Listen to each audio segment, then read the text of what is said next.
Adelante, Olga. Sí, lo que veo es que todavía hay gente como que está en sala de espera, lo que no sé si esperamos un rato, estábamos dando un chancecito para que entraran algunas personas que todavía estaban en la sala de espera y están admitiendo, pero bueno, ya va entrando la mayoría de la gente. Para nosotros es un agrado retomar esta presentación que hacemos todos los años con la participación del Estado de la Nación y Leonardo, que lleva ya varios años de estarnos acompañando. De hecho, si se acuerdan, el año pasado, este fue yo creo que el último evento presencial que tuvimos en AED, que fue la presentación del Estado de la Nación en el Marriott, que tuvimos como creo que a finales de febrero el año pasado también.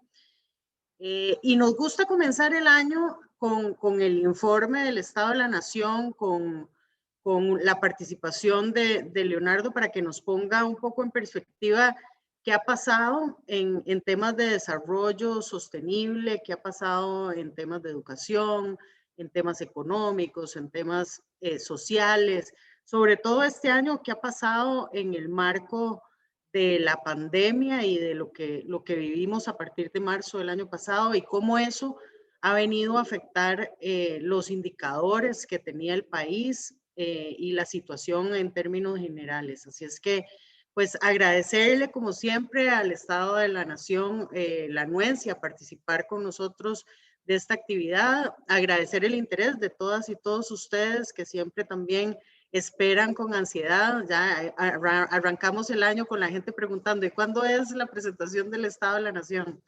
Entonces, pues felices de poder compartir esta información un año más y poder arrancar el año pensando y dándole mucho pensamiento hacia dónde vamos. De hecho, la presentación la llamamos así exactamente, ya les digo cómo es. Eh, la pandemia, cómo llegamos, cómo impactó al desarrollo humano y qué herramientas existen para abordarla, precisamente para ver con toda esta información cómo podemos incorporar esto a lo que hacemos desde nuestras empresas en temas de sostenibilidad y a lo que hacemos en temas de trabajo sectorial, incluso de iniciativas que trasciendan a iniciativas de impacto colectivo. Así es que bienvenidos y muchas gracias por su participación y ahí vamos a tener un espacio al final para hacer preguntas, así es que pues esperamos que se queden durante toda la presentación.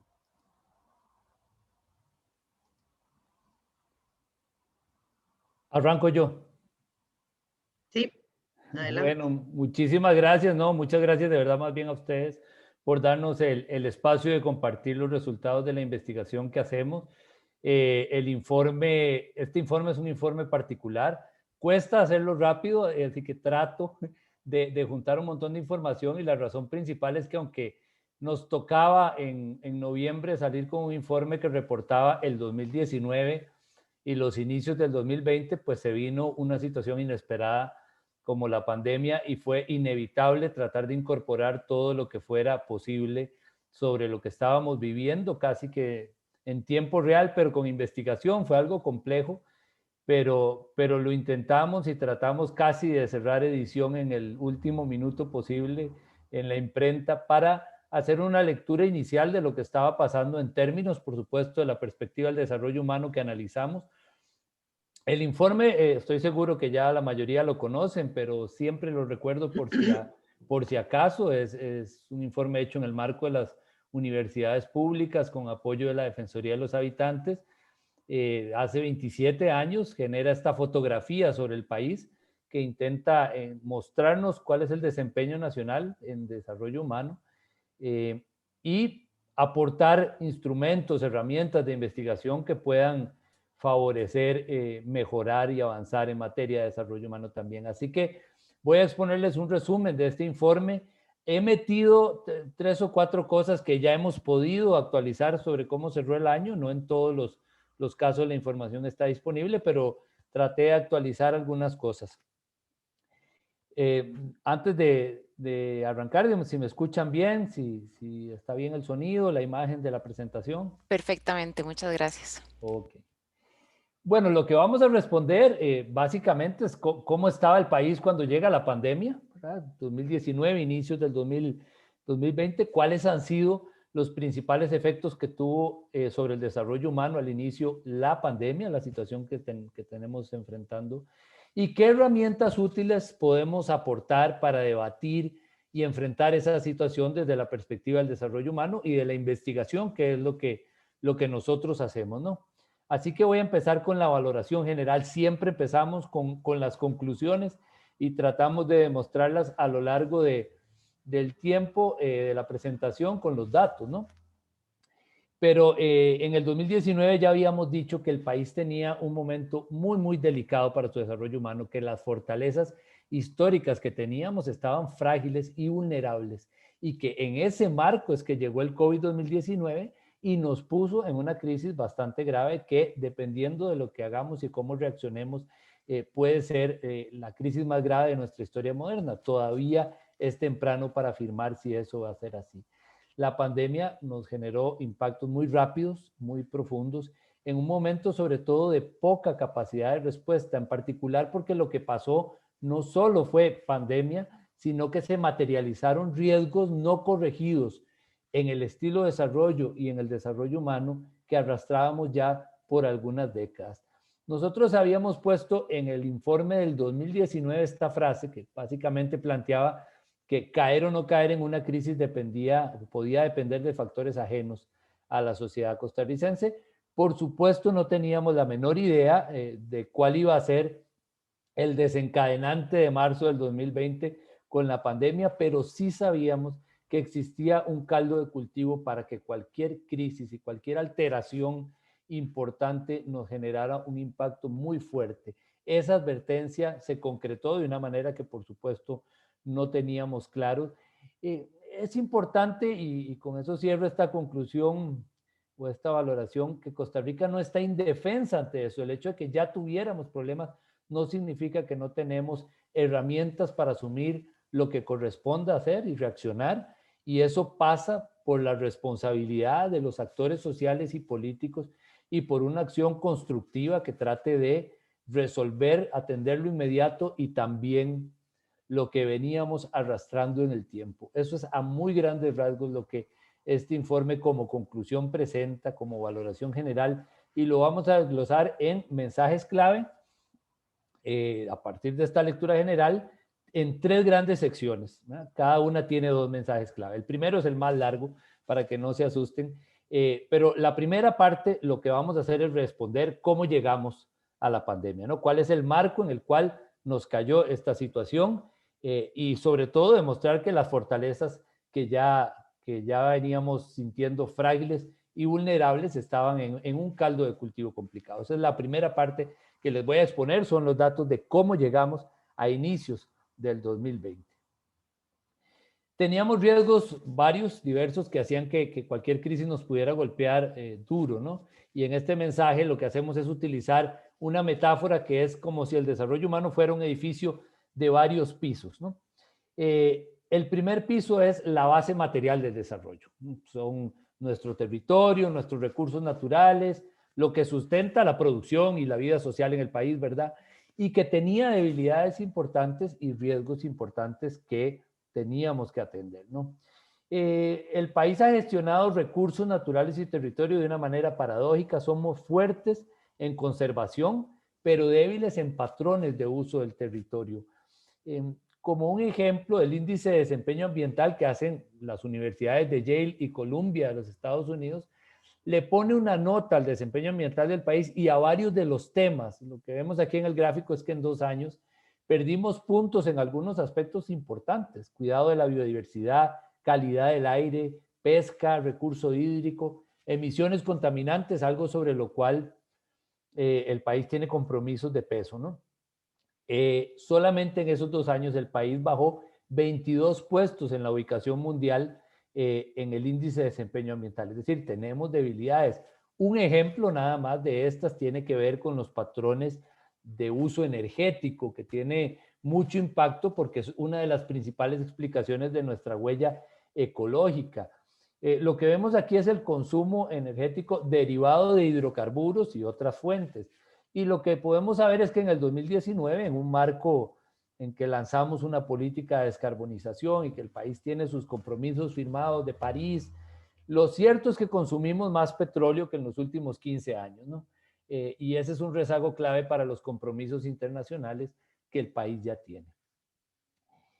Entonces, este primer piso son los recursos que utiliza el segundo piso, que es la estructura productiva del país, ¿no? Que es la que toma para hacer empleo, para crear riqueza, y que antes de la pandemia ya tenía problemas. Uno de ellos, de articulación y dependencia del centro del país y de pocos sectores, ¿no?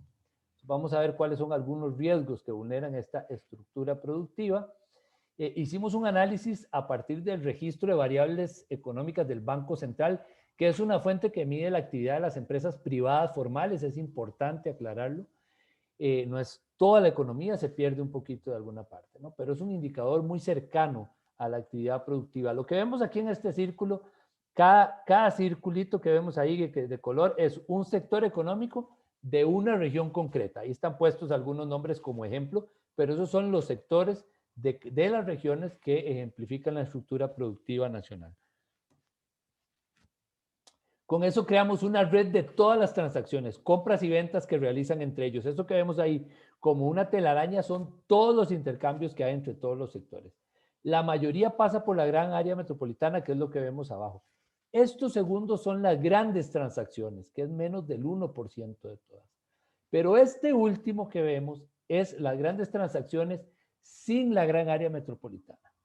Es poco lo que pasa entre las otras regiones del país y eso es algo que limita el desarrollo regional de una manera muy importante. Hay una dependencia territorial importante en Costa Rica, pero además de esa hay una dependencia sectorial. Cada círculo que vemos aquí es uno de los principales grandes sectores de la economía, ya no por regiones, sino por sectores. Y las líneas que vemos que los unen son los vínculos entre ellos, medidos en compras y ventas, transacciones. Lo que vemos es que el comercio tiene la mayor interacción con las demás, ¿no? Incluso un 21% de todas las transacciones del país ocurren dentro del mismo sector comercio. Es decir, este sector y la gran área metropolitana son ejes centrales de la actividad económica costarricense. Por eso la vulnerabilidad de esta región no es algo pequeño, no es un tema menor. Si creamos riesgos para la gran área metropolitana, se los estamos creando a toda la estructura productiva. Y un ejemplo de esos riesgos es el análisis que hemos hecho hace ya varios años sobre crecimiento urbano y si este causa vulnerabilidades en esta zona, particularmente en el centro del país. Lo que vamos a ver aquí en el mapa en rojo es donde se está concentrando la construcción más reciente. Estamos hablando de los últimos 4 años, 2016-2019. En gran parte sigue siendo en la gran área metropolitana, aunque también se nota en algunas ciudades intermedias que vemos ahí, como allá en San Carlos, en Guapiles, en San Isidro, el General, que tienen procesos muy parecidos a cómo empezó a crecer la gran área metropolitana. Nuestra tesis para la investigación que hicimos es que esos procesos no consideran ampliamente la sostenibilidad como criterio para darse en el territorio, y para analizar o demostrar eso creamos un índice que clasifica las condiciones para un desarrollo inmobiliario más sostenible. Lo hicimos a nivel de cantón para poder juntar más información que tuviera ese nivel con 3 dimensiones: riesgo de desastre, ordenamiento territorial y acceso a servicios, no solo servicios públicos, servicios de transporte, servicios de cuidado, servicios de hospitales, de bancos y otras cosas, ¿no? Con ese índice lo que vimos es, lo que tenemos aquí como resultado en el mapa es más de 350,000 puntos, que son cada uno es una construcción georreferenciada con datos del Colegio Federado de Ingenieros y Arquitectos, y el color nos indica las condiciones, ¿no? El verde es el que tiene condiciones más favorables, el amarillo condiciones intermedias, y rojo son las construcciones que están en situaciones menos favorables a partir de los 3 criterios que dije: riesgo de desastre, lejanía de los servicios, por ejemplo, falta de ordenamiento territorial. 1 de cada 4 metros cuadrados que se está construyendo en el país se están dando en estos territorios, en zonas que tienen las condiciones más limitadas para que ese desarrollo constructivo sea más sostenible, ¿no? Tienen poco ordenamiento del territorio, hay alta frecuencia de desastres, por ejemplo. Si bien están distribuidos en el territorio, como vemos ahí, una parte importante está en la gran área metropolitana. Y si nos enfocamos solo ahí, por lo que hablábamos del eje económico que significa para el país, podemos traslaparlo con el riesgo de desastre, que es algo que hemos advertido por muchos años. Lo que vemos aquí en azul son los cantones, por ejemplo, que tienen alta frecuencia de desastres, con una base de datos que tiene 30 años de registrarlos.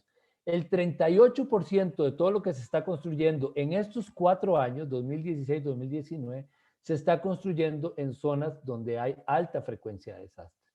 Eso es una vulnerabilidad más para la importante estructura económica dependiente que tenemos del centro del país, ¿no? Paso al tercer piso. Tenemos la base material, la estructura productiva, y el tercer piso es la distribución de los beneficios del desarrollo. Es donde tomamos todos los recursos, los pasamos por la generación de riqueza y pretendemos asegurar que haya equidad social e integración con esos recursos. ¿Cómo es que se expresan las fallas que tenemos y particularmente en lo que va del siglo XXI en materia de inclusión social? Desde que empezó este siglo, los niveles de desigualdad son nuevos para Costa Rica, son inéditos. Hemos alcanzado niveles de desigualdad de ingresos que no conocíamos en los años 90, por ejemplo, ¿no? Cuando éramos el país menos desigual de América Latina. En este gráfico lo que tenemos es en azul cómo se distribuyen los hogares de menor a mayor ingreso, y en naranja cuánto del ingreso total del país recibe cada grupo. Si vemos los hogares de pobreza extrema, no extrema o de ingresos muy bajos, ahí está el 43% de los hogares. Pero estos captan solo el 15% de los ingresos.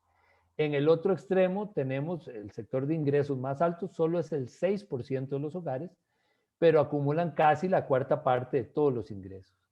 Y esto es importante considerando solo los ingresos que tiene capacidad de captar la encuesta de hogares, que quienes hacen la encuesta, el INEC y las metodologías internacionales han discutido por mucho tiempo que hay una gran limitación para captar el ingreso de los hogares de ingreso más alto en el país, ¿no?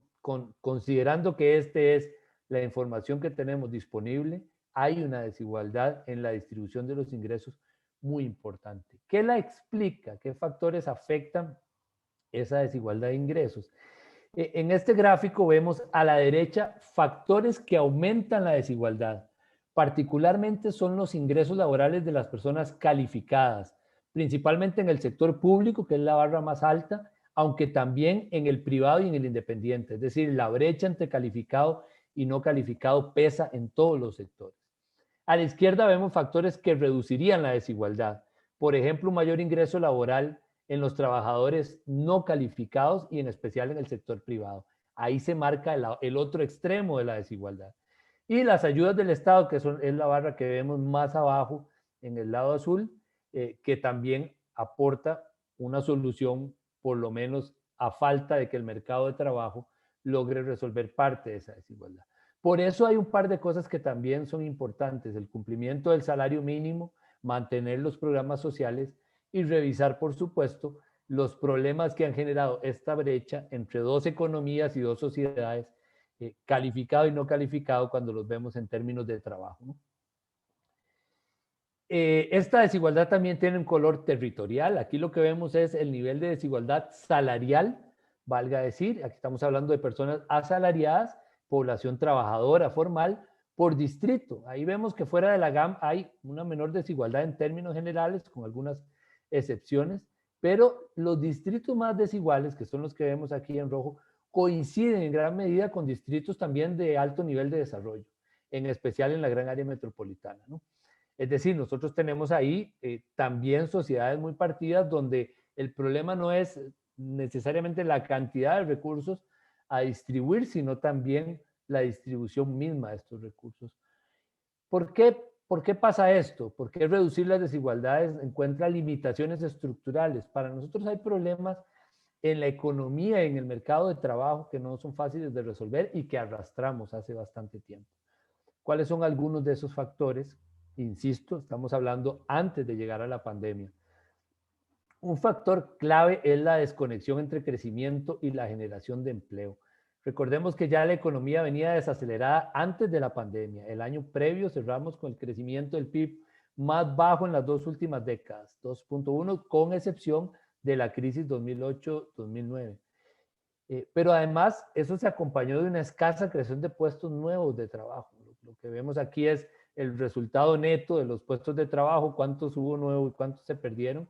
Y lo que vemos es que aún habiendo crecimiento, aunque sea moderado, la cantidad de puestos de trabajo no alcanza. Es lo que hemos llamado hace varios años esta desconexión entre crecimiento y empleo, que explica en parte por qué en el país la desigualdad es creciente y resolver problemas de pobreza es complejo.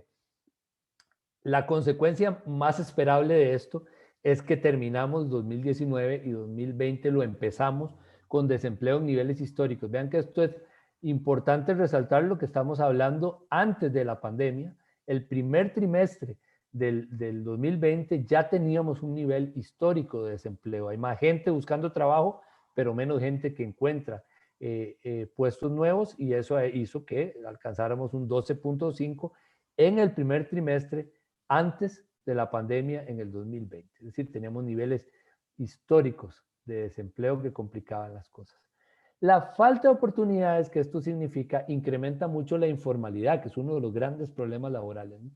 Este informe se tomó la tarea de crear un ejercicio de concepto de informalidad ampliado, es decir, no considerar solo lo informal que se considera en el INEC, digamos, cuando se hace el análisis sobre informalidad laboral, sino que se incorporaron 3 elementos para considerar cuándo un trabajo podía ser informal. Si no había salario mínimo, si no hay jornadas laborales adecuadas, acorde a lo esperable, a la normativa, y si no hay cobertura directa de la seguridad social. Bajo ese concepto, si uno incluye a las personas que no están formalmente en la informalidad, perdón la redundancia, que conocemos, la cantidad de población informal pasa de un 26%, que es la medición oficial, a un 55% de las personas ocupadas. Es decir, más de la mitad de este país trabaja en condiciones informales si uno le considera estos elementos: no tener salario mínimo, no tener jornadas adecuadas o no tener cobertura de la seguridad social. En este gráfico vemos la cantidad de personas ocupadas que están en la informalidad, según este nuevo concepto, en naranja, y lo que vamos a ver en azul es el porcentaje de algunos sectores laborales que pertenece a la informalidad. Lo que es notorio, que se ha dicho mucho, por ejemplo, el servicio doméstico, que casi la totalidad está en la informalidad siempre, pero también llamativamente quizá entre personas asalariadas de empresas, un 43% tiene condiciones informales, ¿no? Son 625,000 personas que están en el mercado de trabajo asalariadas en una empresa en condiciones de informalidad, ¿no? Por eso el tema de la calidad del empleo para nosotros es central como tema a resolver en el futuro. Bueno, en el presente y hacia el futuro. En el último piso de esta metáfora que describí está la estabilidad y la solvencia económica con que el Estado puede hacer cosas, ¿no? Estimular la producción, hacer inversión social. En esta materia ya teníamos una situación insostenible antes de la pandemia, eso lo sabemos. ¿Cuáles son las amenazas que se vivían? Recordemos que con una crisis de varios años, el país aprobó una reforma en el 2018. El 2019 apenas era un periodo de transición, y como vemos en este gráfico, en comparación a los años previos, el crecimiento de los ingresos tributarios aumentó en casi todos los tipos de impuestos. Es decir, en ese primer año de transición hubo un aumento en los ingresos tributarios que fue notorio, la barra azul que vemos, perdón, en este gráfico. Sin embargo, a pesar de ese aumento de los ingresos, los resultados no fueron los esperados en ese año. Estoy hablando antes de entrar la pandemia. Cerramos 2019 con un déficit alto, el más alto en años, la mayor deuda pública también en años, de un 58%, ¿no? En parte, entre otras razones, porque el déficit de la izquierda lo cubrimos con mayor deuda, la de la derecha, deuda además de alto costo y de malas condiciones en muchos casos, y además porque la estructura del gasto corriente es muy inflexible y deja poco espacio de maniobra. ¿Por qué esa debilidad fiscal es un riesgo? Es importante para nosotros siempre rescatar que además de que pues, las finanzas sanas permiten inversión social pública y mantener buenos servicios públicos, para los hogares más pobres el aporte del Estado sigue siendo central. Y eso es algo difícil de resolver en la medida que el mercado de trabajo no tenga la capacidad también de absorber esta población. Veamos, por ejemplo, cómo se compone un ingreso en el hogar, ingreso promedio. Los ingresos del trabajo son la mayoría en general, más del 80%.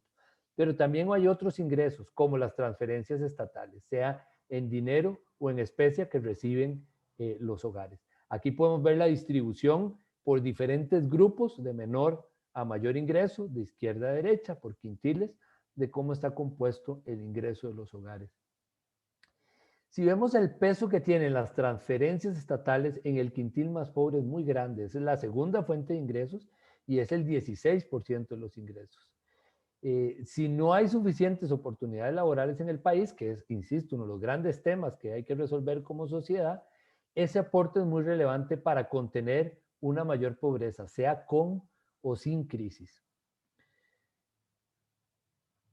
Recapitulando esta primera parte, antes de la pandemia el desarrollo costarricense era un edificio frágil, con una base material que tenía aspectos comprometidos, una estructura productiva dependiente, desarticulada, serios problemas para generar oportunidades a las personas y unas finanzas insostenibles para alimentar la política pública.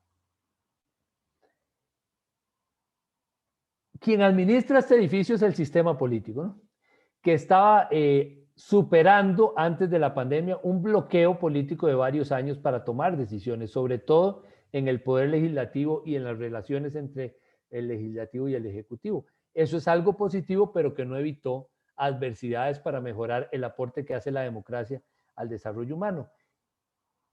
¿Cómo reaccionó el sistema político a las condiciones que quedaron en el proceso electoral del 2019 y con las que llegamos al proceso de pandemia en el 2020, ¿no? A la situación de la pandemia? Recordemos que este gobierno llega con un mandato electoral muy débil, pocos votos de respaldo en primera ronda, con la menor representación legislativa para un gobierno y en un Congreso altamente fragmentado. Era de esperar una importante parálisis política, eso es casi de cajón, que se podía asumir que iba a haber muchas dificultades. Pero contrario a lo que se esperaba, hubo una cosecha de leyes muy amplia. Esta legislatura 2019-2020 terminó como el segundo periodo más productivo en 34 años. 100 leyes, que son las que vamos a ver en azul, son sustantivas, las que nosotros llamamos sustantivas, leyes importantes para el desarrollo humano, y podemos pues notar que hay una diferencia significativa con los 34 años previos, es decir, una alta productividad de leyes y además con una mayor responsabilidad fiscal en las leyes. Lo que vamos a ver ahora en el gráfico es cuánto porcentaje de las leyes que le dan una nueva obligación al Estado, le dan recursos, asignan con qué recursos se va a cumplir esa obligación. Vemos ahí en azul que ese porcentaje casi no tiene comparación hasta los años 80, que es el inicio del gráfico a la izquierda. En la mayoría del tiempo ha rondado la mitad de las leyes, son leyes que dan una nueva obligación, pero no dicen cuál es el bollito bajo el brazo con el cual se va a cumplir esa nueva tarea. Es decir, hay una importante producción con una mayor responsabilidad fiscal. Es importante que se tenga claro que esta no es una evaluación de la calidad, de la progresividad de las leyes o de que la gente esté contenta con las leyes, es un análisis de la productividad y de la responsabilidad fiscal con que se aprueban las leyes, ¿no? A pesar de eso, no es que no haya un escenario político complejo, ¿verdad? Hay importantes grados de conflictividad social, una situación de poco apoyo ciudadano al poder ejecutivo. Aquí vemos en el gráfico las opiniones positivas sobre los gobiernos y como se puede ver en la última medición, inicios de la administración actual hasta finales del 2019, con una leve recuperación, son niveles bajos. Más que estamos hablando de un gobierno que muy rápido entra a enfrentar un problema, un tema muy confrontativo, muy poco popular, como era una reforma fiscal. Sí cabe notar que en las dos últimas administraciones, Chinchilla, Solís y Alvarado, ha sido más normal que en las anteriores, si pueden apreciar en el gráfico de la mitad hacia la izquierda, que muy rápido y casi toda la mitad de los gobiernos pasen con bajo apoyo ciudadano al gobierno, ¿no? Y eso pareciera que no es necesariamente nuevo, sino que hay un patrón de alejamiento importante entre la ciudadanía y los poderes ejecutivos que ya venía atrás. Además, esta administración es la segunda con más protestas sociales en sus dos primeros años, ¿no? Desde el 92 que tenemos nosotros registros de acciones colectivas. En este gráfico vamos a ver en verde las acciones que son disuasivas. Eso es declaraciones públicas, comunicados de prensa, por ejemplo, que hacen un gremio. Pero en naranja vemos las confrontativas. Ahí son bloqueos, huelgas, mítines, marchas, ¿no? Este tipo de protesta de la calle, como podemos llamarle para facilitar. Lo que vemos es que en 2018-2019, la sombra que vemos hacia el final del gráfico, la brecha entre ambas y la cantidad de acciones confrontativas solo se compara con la situación que vivió Costa Rica a inicios de siglo en la discusión del combo del ICE, que ustedes recordarán.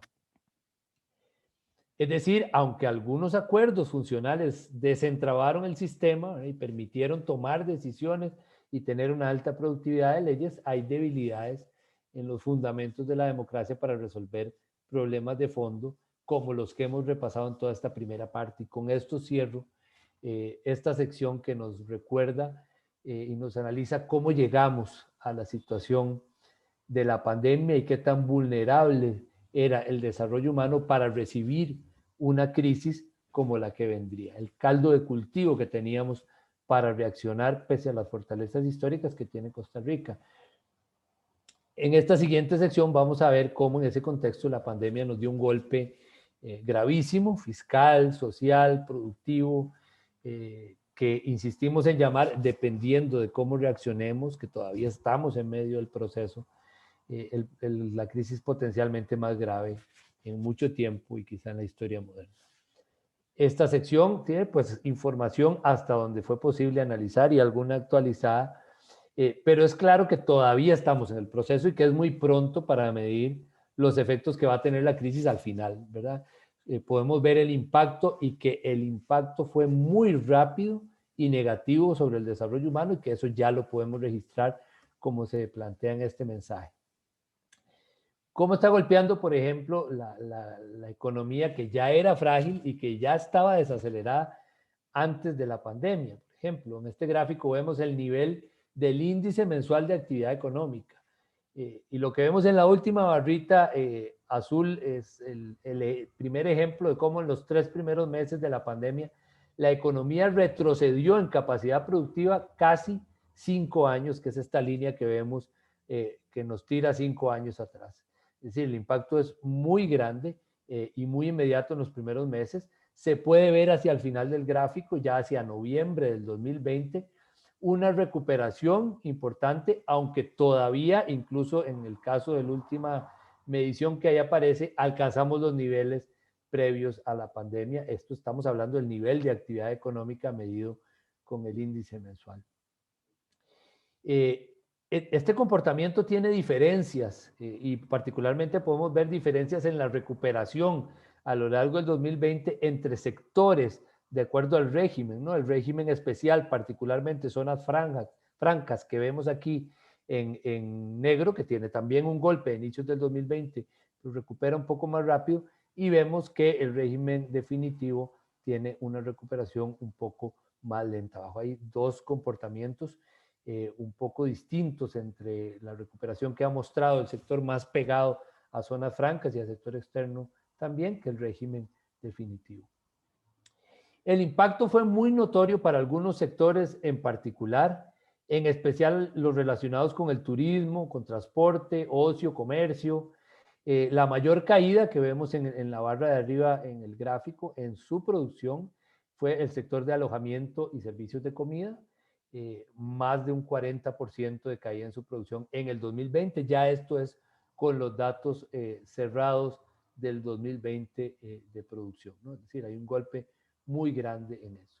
También hay un golpe fiscal muy grande, hay menos ingresos para el Estado, menos recursos que distribuir y gastos urgentes además para atender la pandemia. Entonces las débiles finanzas públicas pues reciben un impacto. Aquí vemos en el gráfico el crecimiento real de los ingresos tributarios, que ya habíamos visto que en el 2019 habían sido positivos en ese primer periodo de transición de la reforma, pero en 2020, que es lo que vemos en naranja, más bien hay una caída importante en casi todos los tipos de ingresos tributarios, ingresos y actividades, en el caso de ventas un crecimiento más bajo y en impuesto de ventas, ¿no? Es un golpe que termina de consolidar, como vemos en la tendencia que ya habíamos visto, un déficit fiscal altísimo, cerramos 2020 con 8.1% y una deuda pública que alcanzó 68% del PIB en el año 2020. Es decir, hay un impacto económico, un impacto en varios sectores y un impacto general sobre la situación fiscal del país en los primeros meses y al cierre del año.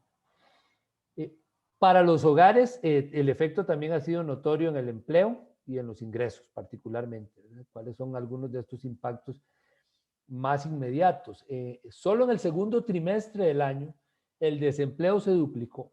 Estamos hablando solo en 3 meses, que pasamos de una cifra que ya era histórica, que rondaba el 12%, a una cifra del 24%. Aquí estamos comparando los primeros trimestres de esos años, ¿verdad? Por eso la cifra que aparece como nacional es 11.9 a un 24%. Eso significó cerca de 255,000 nuevas personas desempleadas, casi pues, la misma cantidad que existía, con una afectación muy importante sobre las mujeres, que podemos ver a la derecha, sobrepasan en 10 puntos porcentuales el desempleo de los hombres en ese primer trimestre de la pandemia. Si lo vemos ya hacia el cierre del año, en este gráfico, en la parte que está en gris, ya considerando el tercer y cuarto trimestre de cómo cerró el 2020, vemos que hay una tendencia en desempleo, que es la línea azul a la baja, pero siempre en niveles altos, estamos por encima del nivel histórico que teníamos en el primer trimestre del 2020, y con una particular, un particular aumento, y particularmente julio-septiembre, del subempleo, es decir, mucha gente que pues, encontraba empleos en condiciones, jornadas menores que las que quería, pero bueno, estaba ahí en niveles altos también, ¿no? Entonces, bueno, para el cierre del año la tendencia es un poco a la baja, pero siempre en niveles muy altos de desempleo.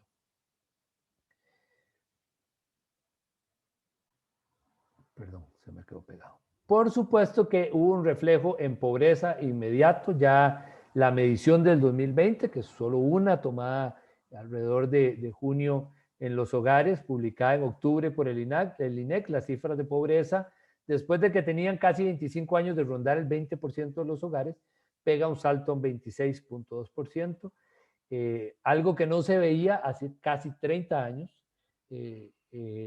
después de los primeros 2, 3 años de los años 90, saliendo de la crisis de los 80, no habíamos tenido el porcentaje de pobreza que reporta el INEC para el año 2020, medido en pobreza por ingresos en particular. Y un impacto social que va a tener repercusiones de larguísimo plazo es el rezago educativo que generó pasar a educación a distancia con una brecha digital profunda. Eso lo va a analizar, lo está analizando y lo va a publicar en agosto el Estado de la Educación, que ha dado un seguimiento muy fino y muy preciso al impacto que ha tenido en el sector educativo. Aquí nada más ponemos el ejemplo de una encuesta a cerca de 42,000 docentes en el país, en que pudimos ver cuáles reportaban no contar con formación sobre el uso de herramientas virtuales para la enseñanza. En especial, como vemos en naranja, la mayoría en los niveles más iniciales, preescolar y primaria, reportaban no tener formación para dar enseñanza por esto. Y si a eso le sumamos la brecha digital y otros aspectos que van a ser analizados en el estado de la educación, ahí habrá un golpe de largo plazo. En suma, la pandemia tuvo rápidos impactos en las condiciones de vida de gran parte de la población y sabemos que todavía no es posible conocer cuál es el alcance final, aunque ya sabemos cómo cerró el año en algunos aspectos, no sabemos cuál va a ser el impacto sobre el país en su conjunto. Sabemos que el impacto fue rápido y profundo. En medio de esa crisis hubo intervenciones del sistema político y la conclusión o este mensaje dice que han respetado por el momento las normas básicas del Estado democrático de derecho.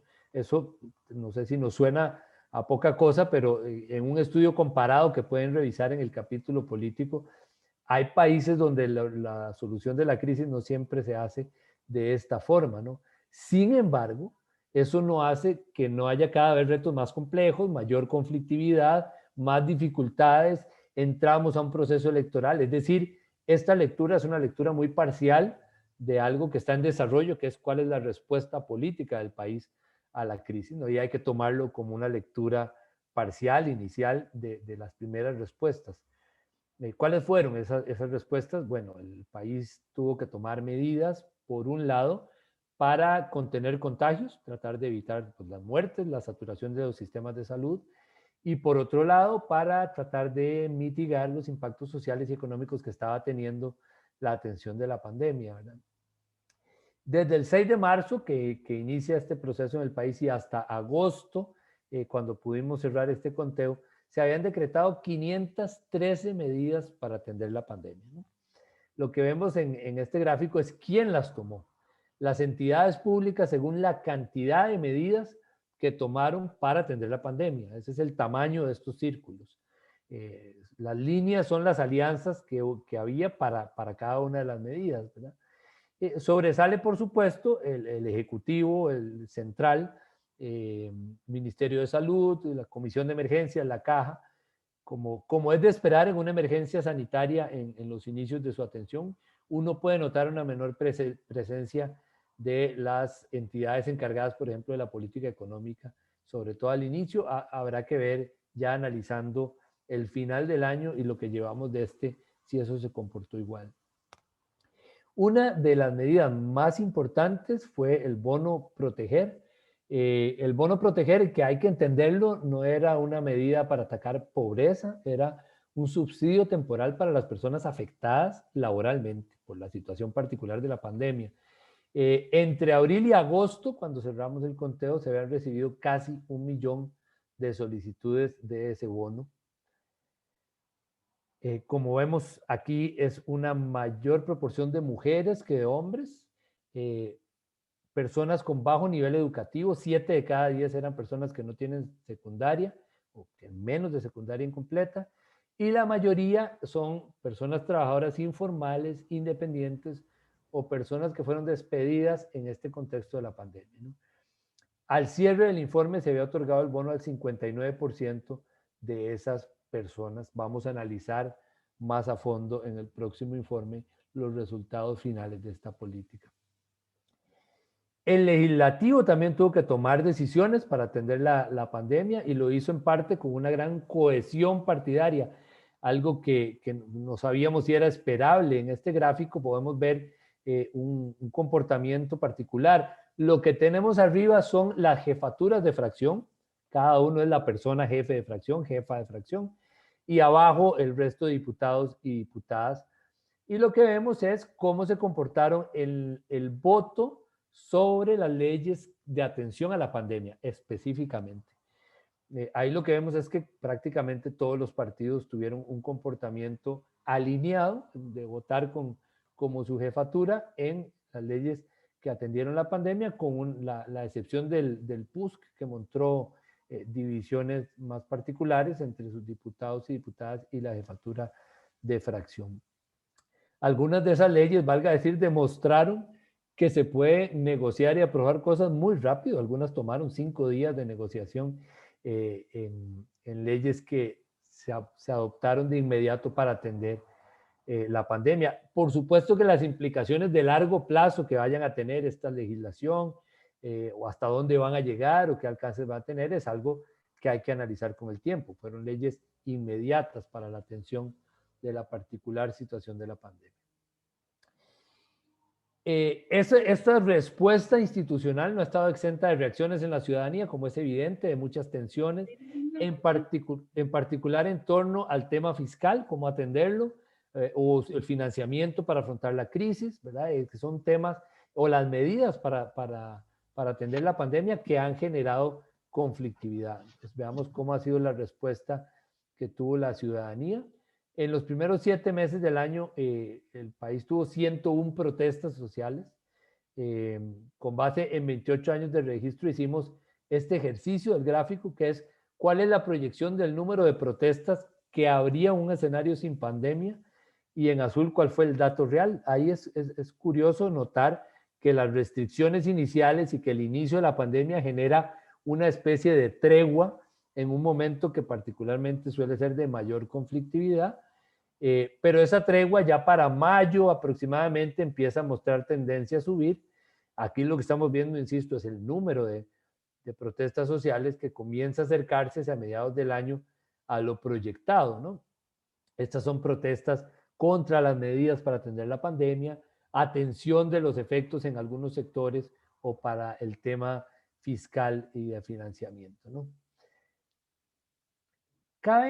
No sabemos, por supuesto, ahí sí todavía cómo terminó el año, y lo vamos a poder reportar pronto cuando actualicemos los datos. A pesar de esa conflictividad, al menos al inicio de la pandemia y hasta agosto, el país mantiene un alto respaldo ciudadano a la democracia. Eso es algo importante de analizar. Este no es el apoyo al gobierno, es el apoyo al sistema político. Es decir, la gente que, más allá de sus desencuentros con particular administración o no, sigue pensando que el sistema político es democrático, es pues, la mejor opción. Y aquí vemos las mediciones de abril y de agosto, ya entrada la pandemia. No solo se mantienen altas, es que son más altas que lo que venía sucediendo en todo el siglo XXI. Si nos damos cuenta, hay una reacción ciudadana que puede tener descontento y acción colectiva contra cosas concretas, pero no una vuelta de la espalda al sistema democrático, al menos al inicio. Por supuesto que conforme avance la crisis habrá que dar seguimiento a ese indicador. Así que cierro toda esta sección. Vimos que la pandemia tuvo fuertes impactos sobre el desarrollo humano y rápidos, y que por el momento el sistema político ha dado respuestas democráticas, es decir, en el marco del Estado de Derecho, respuestas que incluyen la posibilidad de oposición, ¿no? Que es parte del marco democrático. No significa que todos estemos de acuerdo en todas las medidas. Y conforme avanza la crisis, por supuesto, hay fragilidades cada vez mayores que habrá que seguir. Cierro la última sección planteando qué se puede hacer. Nosotros, el Estado de la Nación no es de recetas, ustedes saben, no nos toca sugerir políticas en particular, pero lo grave que ha sido esta crisis nos ha obligado a ser propositivos y decir, bueno, lo que nosotros hacemos, ¿para qué puede servir? ¿Cómo puede apoyar el debate y decisiones para atender lo inmediato? ¿Verdad? Es decir, lo que está pasando con la pandemia, y también algunos problemas de larga data que ayudaron a que estuviéramos frágiles al momento de llegar la crisis, ¿no? Esta última sección voy a repasar rápidamente algunas herramientas de investigación que ponemos a disposición de la ciudadanía para debatir y para tratar de abordar los problemas que enfrenta el desarrollo humano, en dos pequeñas partes. La primera es que hay cosas que se pueden hacer usando información para dar respuestas precisas a la pandemia. Que hay dos casos concretos en que el uso de inteligencia de datos e información puede contribuir a dar respuestas concretas en este caso. Y lo primero es que es posible diseñar política pública, política social en la crisis usando herramientas de información que ya existen, como el SINERU, el Sistema Nacional de Información y Registro Único de Beneficiarios del Estado. Es una herramienta que se ha tomado 10 años, le costó al país construir, y que permite que la política pública no se haga caprichosa políticamente, sino que tenga posibilidad de identificar objetos. El SINIRU es una base de datos clave para la política social que tiene registros de varias instituciones, integra datos sobre la población objetivo, sobre la población beneficiaria, prácticamente registra el 70% de la población nacional. Y con esa fuente, este informe realizó simulaciones para identificar cómo podrían verse afectados los hogares vulnerables en la crisis, ¿no? Y la simulación nos da pistas importantes sobre la política social. Hay cerca de 732,000 personas, hogares que son catalogados como no pobres según este sistema. Sí, esta es la gente que no está bajo la línea de pobreza según el registro que tiene. Y se les aplicó una simulación de un shock negativo, que es básicamente lo que iba a pasar o estaba pasando en medio de la crisis. ¿Qué pasa cuando el hogar pierde una persona ocupada, ¿no? Y ahí vimos el comportamiento. El comportamiento es que básicamente en ese escenario más de 261,000 hogares pasan a ser pobres. Eso es algo que están viviendo muchísimos hogares. De hecho, se parece mucho a la cifra de personas nuevas desempleadas que entraron en los 3 primeros meses. Es decir, de gente que no era pobre, en hogares que no eran pobres, pasan 261,000 a ser pobres porque una persona en el hogar perdió el trabajo.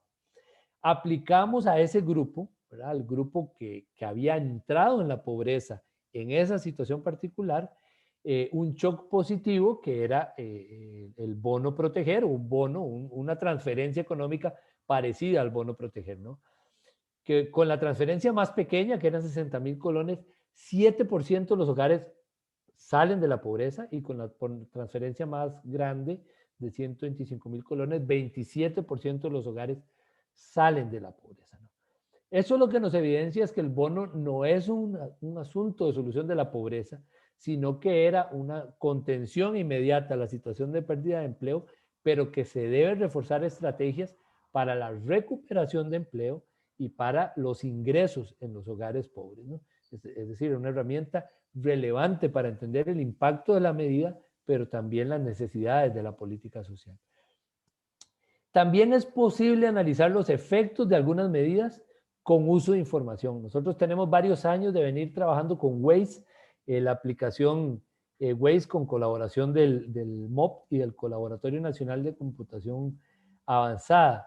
La aplicación Waze es una aproximación a movilidad muy, muy válida, sólida. El capítulo que analiza esto demuestra estadísticamente por qué lo es, aunque capte el movimiento de la aplicación en el territorio. Y eso nos permitió analizar el efecto de las restricciones sobre la movilidad y su asociación con los contagios de COVID.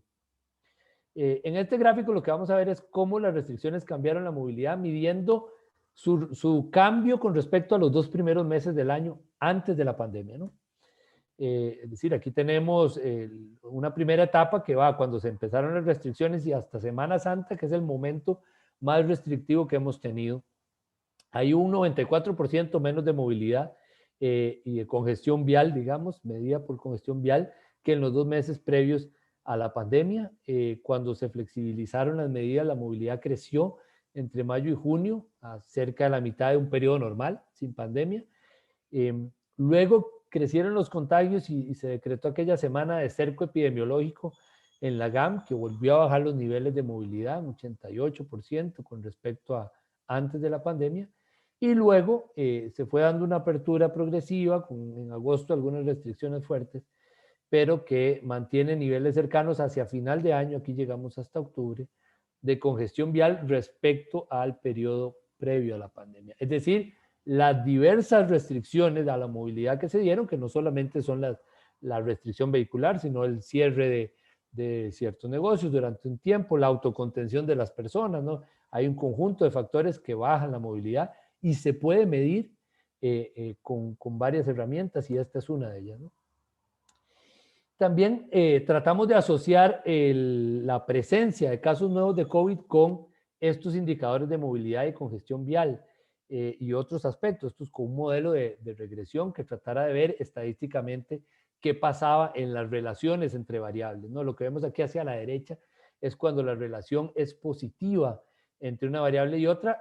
El congestionamiento vial tiene una relación positiva con los contagios, es decir, donde hay altos niveles, hay más contagios unas semanas después, hay un nivel de retraso, y donde hay menos contagios. Eso lo que nos permitió ver es que las restricciones a la movilidad en su conjunto tienen un efecto concreto, lo cual más o menos era lo que en el mundo se sabía y se pensaba que lo que hay que hacer era que la gente se moviera menos para evitar contagios. También se analizaron otras variables que tienen relación positiva, obviamente los poblados más densos, los porcentajes de población no asegurada, es decir, la informalidad, mayor actividad económica, mayor cantidad de gente que se mueve de cantón para trabajar, eso genera más vulnerabilidad y más contagios, ¿no? Esos eran instrumentos que permitían hacer el seguimiento del impacto de la movilidad sobre el tema de los contagios. Y el último mensaje del informe presenta dos investigaciones particulares que están enfocadas en la política pública, pero para aspectos estratégicos o de largo plazo. Uno de la estructura productiva y otro sobre el tema ambiental y de las emisiones contaminantes, ¿no? Veamos estos dos ejemplos. Con insumos del registro de variables económicas del Banco Central, que ya mencioné, se puede investigar la estructura de este país con un nivel de mucha precisión, como una red de transacciones, de compras y ventas para tomar decisiones de fomento productivo en el país. Voy a poner dos ejemplos de alguna información. Ya habíamos dicho al puro inicio de la presentación que había una gran dependencia de la estructura económica de una región, la GAM, y de un sector que era el comercio. Pero ¿qué pasa si juntamos ambas, el sector comercio de la gran área metropolitana solamente? Por ese pasa la mayoría de las transacciones económicas de todo el país. Todo lo demás que vemos en estos puntos son los diferentes sectores económicos de las diferentes regiones. Y lo que vemos en naranja es cuáles tienen un nivel alto de dependencia con el comercio de la gama.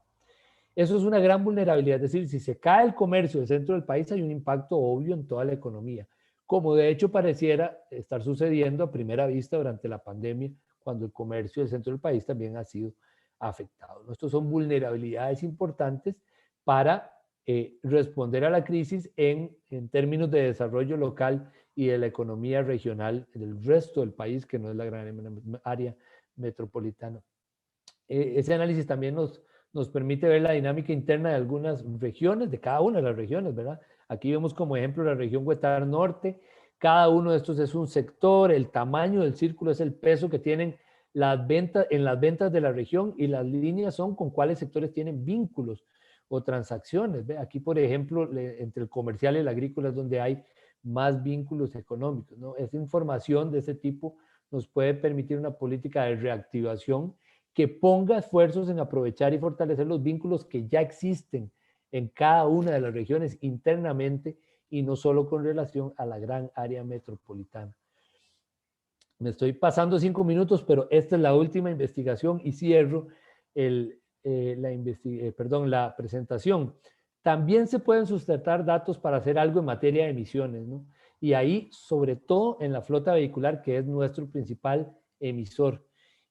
Gracias a datos de Riteve, que nos permitió con un convenio de colaboración utilizar datos de los resultados de la revisión técnica vehicular obligatoria que hay en el país, pudimos ver por lo menos dos grandes conclusiones interesantes.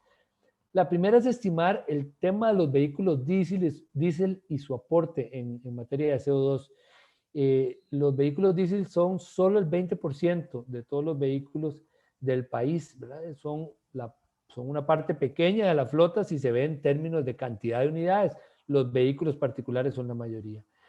Pero aportan la mitad del CO2 que emite toda la flota. Es decir, para su tamaño, son generadores de emisiones importantes. Hay razones obvias detrás de eso, son unidades grandes que requieren mucha energía, como las de carga o de transporte público, pero también es cierto que hay parámetros muy laxos, en algunos casos 20 años retrasados en materia de cómo exigir y cómo controlar las emisiones. Es decir, aquí hay un objeto importante para la política pública en materia de emisiones. Por último, hay dos problemas a resolver paralelos: la salud y el tema de cambio climático. Pero lo que vemos aquí es en vehículos de gasolina, que son lo que más hay, en unidades, las tecnologías más nuevas, de izquierda a derecha son modelos más nuevos, reducen la presencia de algunos contaminantes que afectan la salud. Este es el ejemplo del monóxido de carbono.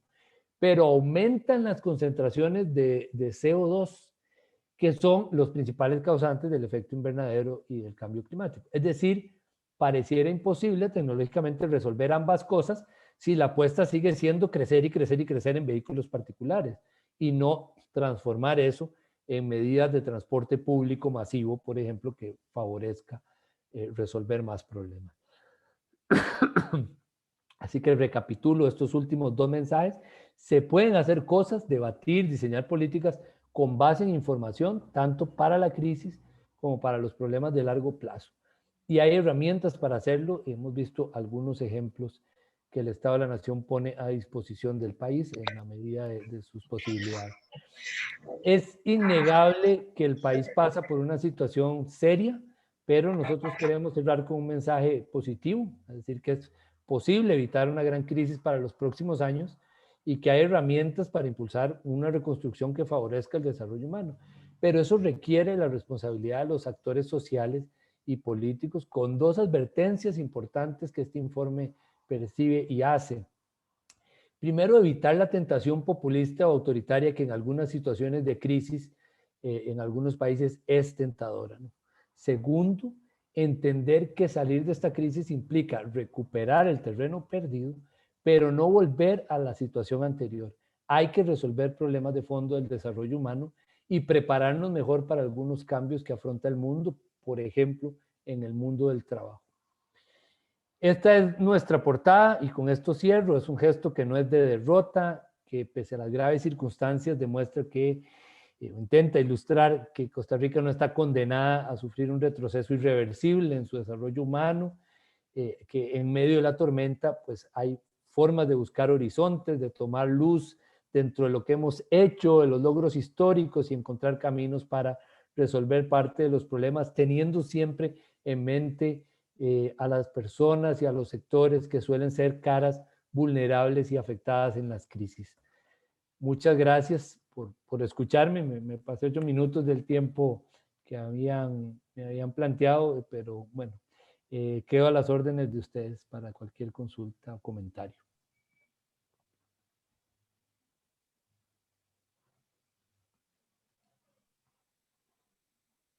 Bueno, muchísimas gracias, Leonardo. Muy interesantes los datos y la información. Abrimos el espacio ahora por si la gente tiene preguntas, quisiera hacer algún tipo de reflexión, algo que les haya parecido interesante, o que quisieran pues consultar. Estamos con la mayor apertura para que se haga eso aquí directamente. Entonces cedemos el espacio ahorita, si alguien quiere preguntar. Ajá. Tengo dos preguntas, entonces voy a dejarle a Luis Daniel Ramírez abrir el micrófono. Hola, hola, espero estén muy bien. Muchísimas gracias por la sesión bastante valiosa. Yo tengo desde Yo Emprendedor tenemos una pregunta con respecto a las estructuras productivas que conversabas en el informe. ¿Cuáles son los datos asociados del Estado de la Nación con respecto a la mortalidad de los emprendimientos? ¿Han estudiado o han tomado en cuenta, digamos, en este último informe la reestructuración de esa producción y demás en ese sector? Creo que hay algunas encuestas, por ejemplo, que han apuntado en que la generación de emprendimientos a nivel centroamericano en Costa Rica ha sido la más baja. Yo creo que ese dato alarma un poquito, pero de repente ver si ustedes dentro del informe han estudiado parte de eso y si lo han abordado de alguna u otra forma. Gracias.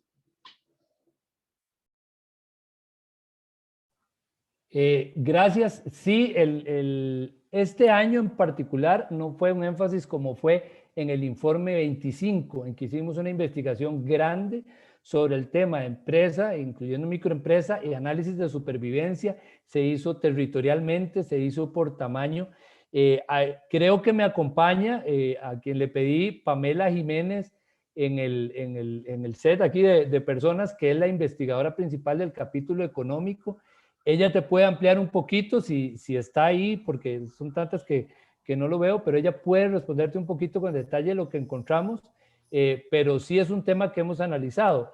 En el caso del año pasado, con un poco menos de intensidad que en otros, pero el informe 25 tiene todo un apartado enfocado en eso. Sí Déjame está ver si Pamela por ahí, sí. Sí, Pamela tal vez te puede responder, que fue la persona que dirigió esa investigación y nos acompaña afortunadamente.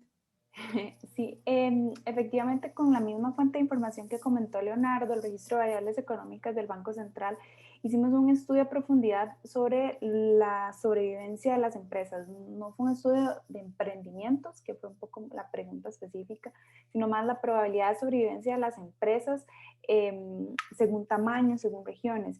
Y efectivamente lo que encontramos es que las microempresas tienen probabilidades de sobrevivencia más bajas.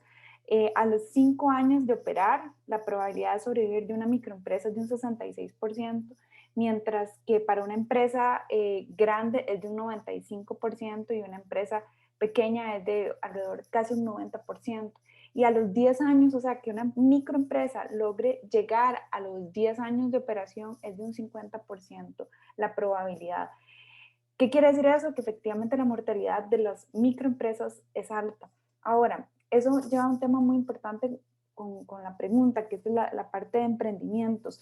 Nosotros uno de los hallazgos que planteamos para el informe es no solamente que las políticas tienen que estar enfocadas en la creación de emprendimientos, sino que también en fortalecer las empresas que ya existen para que las microempresas o los emprendimientos puedan crecer. No solamente para que sobrevivan en el tiempo, sino porque justamente esa es la base del crecimiento del empleo, que las empresas puedan crecer. Hicimos un estudio de panel, en ese mismo estudio en el que analizamos alrededor de 80,000 empresas, si no me equivoco, no tengo el dato ahorita exacto, pero analizamos un panel de empresas del 2005 al 2017, las mismas empresas, sin considerar las que mueren ni las nuevas que nacen. Y alrededor del 88% de las microempresas siguieron siendo microempresas. ¿Eso qué significa? Que hay un problema estructural, y es de que las empresas crecen muy poco, especialmente las micro. O sea, que logran dar el paso ya es un avance muy grande. Pero además incluso encontramos que una parte pequeña de las empresas que son pequeñas se devuelven a hacer microemprendimientos. Y eso tiene problemas para el crecimiento de la economía, el crecimiento de la producción, y además también para la generación de puestos de trabajo. Ese estudio está con mucho más detalle en el informe 25 que mencionó Leonardo. Tengo algunas otras preguntas que van entrando en el chat. Entonces, la primera me dice, ¿se pueden conocer detalles de los sectores de actividad económica, tamaño de empresas, regiones que deben mejorar sus condiciones laborales?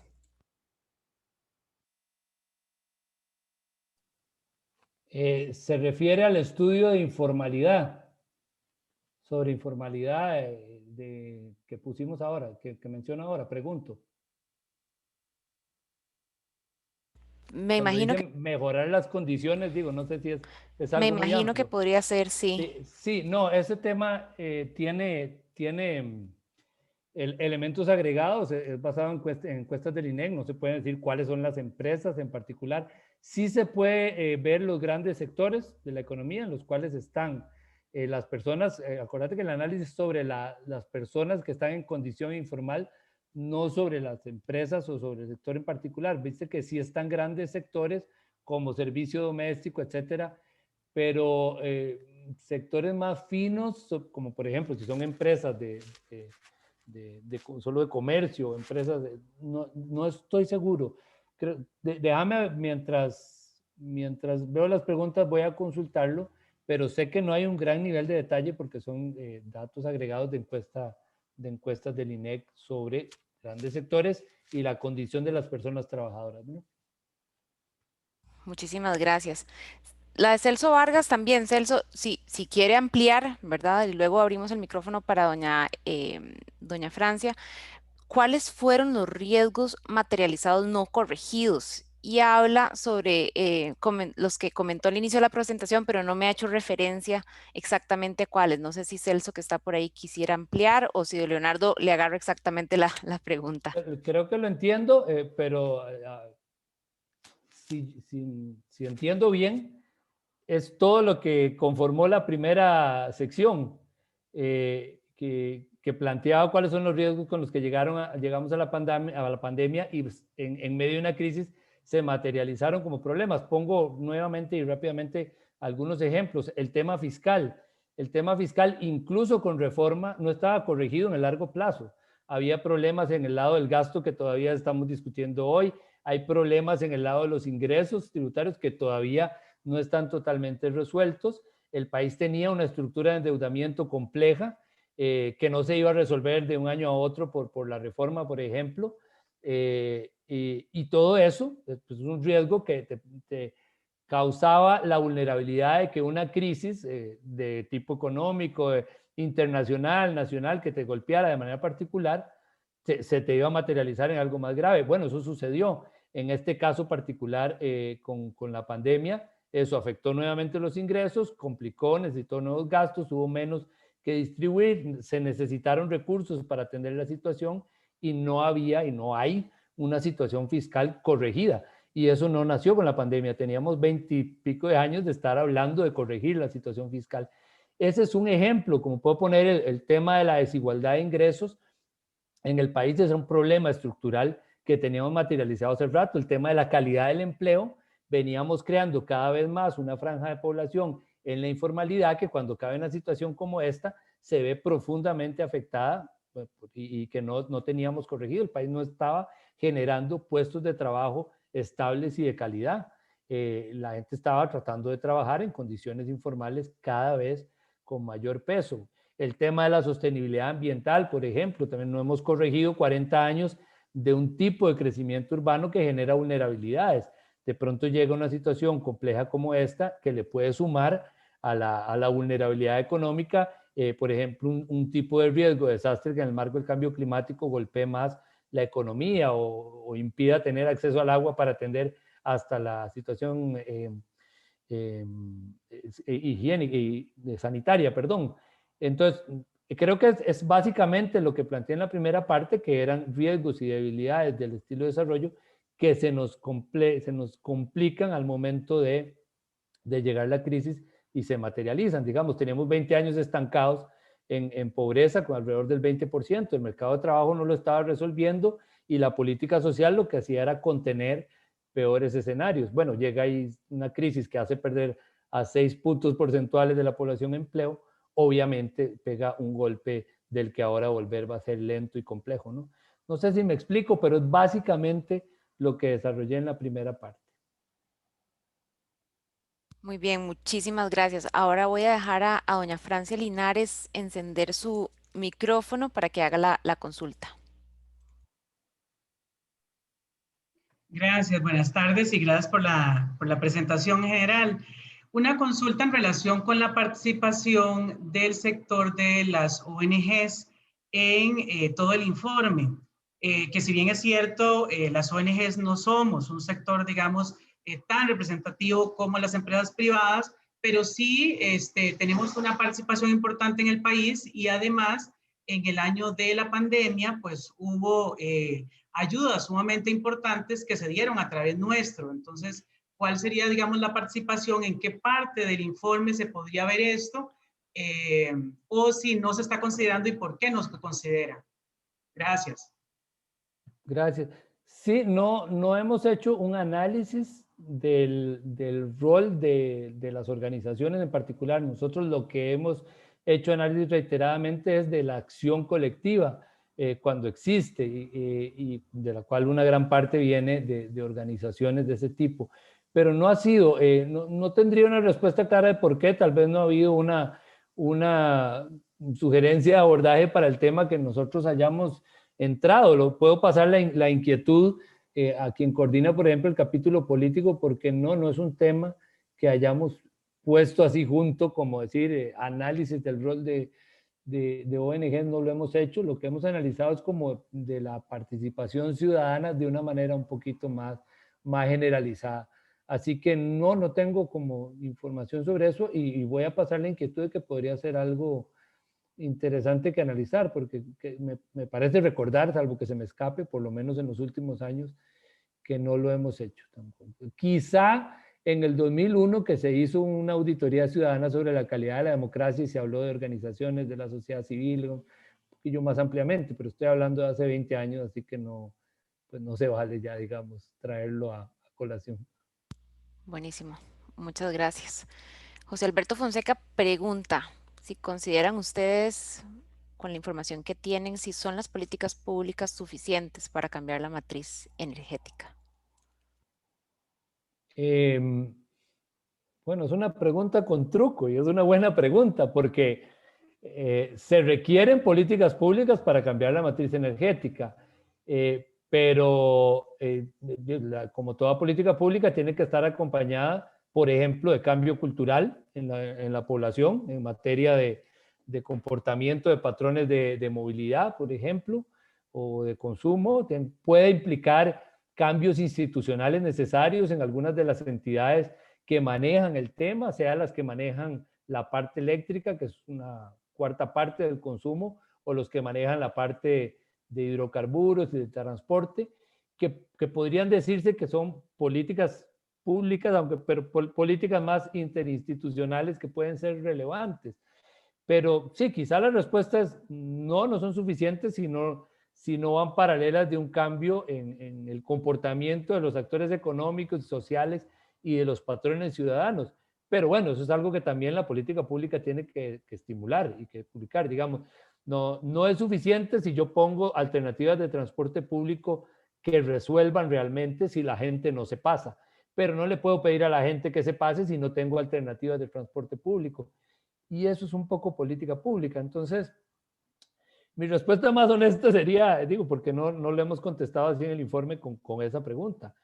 No, requiere de cambios institucionales, de cambios de mercado y de cambios de comportamiento ciudadano, pero la política pública es parte de lo que inyecta o intenta inyectar ese tipo de cambios, o por lo menos de favorecerlos. Probablemente se requieran así más cosas para que cambie de manera significativa. Una de las cosas que se requerían, que por lo menos creemos que ya está en el ambiente, es que teníamos mucho tiempo de creer que energía era electricidad, ¿verdad? Y que ese era el único tema. Y creo que ahora haberle dado, en términos de políticas públicas, al menos el lugar a la discusión del tema de transporte como un tema de fondo, pues ha enriquecido un poquito la discusión, ¿no? Pero bueno, falta muchísimo camino por andar. Muchísimas gracias. Ana Cristina Camacho pregunta, en el ámbito económico, ¿contemplaron, aún estando en el proceso de negociación, el impacto que podría tener el préstamo del FMI? Si quiere, le pido a Pamela que responda a eso. Si está por ahí todavía, sí. Sí, aquí estoy.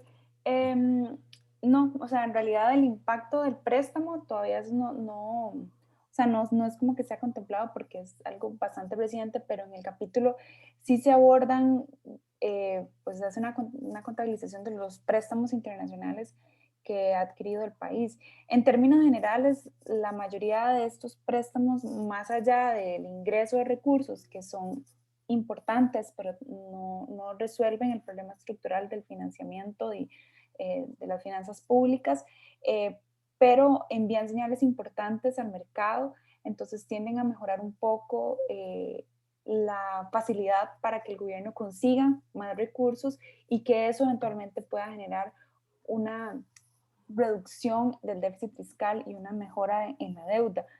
Pero el impacto, así como está planteada la pregunta, no lo hemos analizado, y además han habido varias alternativas y varios préstamos que ha adquirido el gobierno en los últimos años con organismos internacionales. Muchas gracias, Pamela, por la respuesta. La última pregunta la tenemos de don Pablo Rojas. Si gusta, puede abrir el micrófono. Muchas gracias. Y gracias, Leonardo, súper interesante todos los datos. Un pequeño comentario, pero finalizo con una consulta. Claramente, y está bien evidenciado en todos los datos que presentas, hay una crisis enorme, pero a la vez, con crisis enormes, hay oportunidades bien grandes. En concreto, todos los países, pero en este caso Costa Rica, están planteando paquetes de recuperación económica como pocas veces vistos en la historia, en magnitud, pero también en rapidez, ¿no? Y eso plantea un riesgo muy importante porque pues deberíamos de estar pensando en problemas estructurales, pero tenemos poco tiempo para hacerlo y entonces está la tendencia a resolver con el corto plazo. La pregunta aquí es, por supuesto que podemos tomar dos vías. Una vía es volver a reactivar la economía como venía pasando con todas sus bondades, pero también sus defectos, y la otra es intentar alinearnos más a lo que conocemos como desarrollo sostenible. Y dado quizás la audiencia de este conversatorio, que mucha gente trabajamos en desarrollo sostenible, me interesaría saber si el Estado de la Nación está pensando en hacer posteriormente, porque claramente en estos momentos estamos en medio shock, pero posteriormente como un análisis de qué tan alineadas a temas de desarrollo sostenible estuvieron las políticas de recuperación económica que en este caso hizo Costa Rica. Personalmente me interesa mucho en el tema de cambio climático, es decir, qué tanto se apostó por un modelo más descarbonizado, más resiliente, pero más allá de eso, quizá en términos generales de desarrollo sostenible, tomando en cuenta también temas sociales y económicos. Gracias. Sí, Pablo, gusto saludarte. Mira, la respuesta es sí, y empezamos un poco al revés de como lo planteas, pero lo primero que hicimos fue por lo menos establecer una observación sobre si había algunos cambios que pudieran comprometer temas de sostenibilidad. Entonces, por ejemplo, apenas un poquito el año pasado tuvimos chance, pero este año tenemos a una persona que es abogado ambientalista dando seguimiento a si se ha sentido o si se han reportado o se están reportando cambios en el marco normativo, digamos, en el marco de favorecer la recuperación o de atender la crisis que debiliten algunos aspectos relacionados con sostenibilidad ambiental. Ese es un primer aspecto que estamos viendo. Así como lo decís, decirte que tenemos planteado verlo después, creo que es lo que sigue, ¿verdad? No lo tenemos programado para este informe, lo que estamos haciendo es ese primer paso, Bueno, pero creo que muy sí vale bien. la pena. Puede ¿Ah? plantear de esa Ya se forma. marcharon, mi amor. Perdón, doña Carmen, que le apliqué ahí el silencio. Que creo que habría que plantearlo así, como lo decís, me parece tiene sentido. Te cuento por dónde estamos arrancando, que es observar un poquito si hay cambios o presiones sobre la normativa que sean importantes, ¿verdad? Para que estén presionados por la recuperación en detrimento del tema de sostenibilidad. Y creo que más adelante valdría la pena analizar si esas apuestas están así. También hemos querido hacer otros aportes, por ejemplo, en aspectos quizá muy específicos para lo que vos estás preguntando, que es más global, más estratégico. Pero, por ejemplo, la lección aprendida del teletrabajo puede ser interesantísima para hablar del tema de la movilidad en el futuro. Y así queremos estudiarlo, por poner un ejemplo muy específico. No sé si Bueno, buenísimo. Muchísimas gracias, Leonardo. Interesante en ese tema de movilidad y de teletrabajo también, el impacto a las mujeres también, ¿verdad? Y lo que hemos venido viendo con todo este tema de movilizar el trabajo a teletrabajo, las cargas en los hogares que se le recargan mucho a las mujeres todavía. Y con el tema educativo también y digamos, el impacto que tuvo el tener a los niños y las niñas en el hogar estudiando al mismo tiempo que la mamá tratando de trabajar, todo eso, yo creo que van a ser aprendizajes interesantes del tema de la pandemia.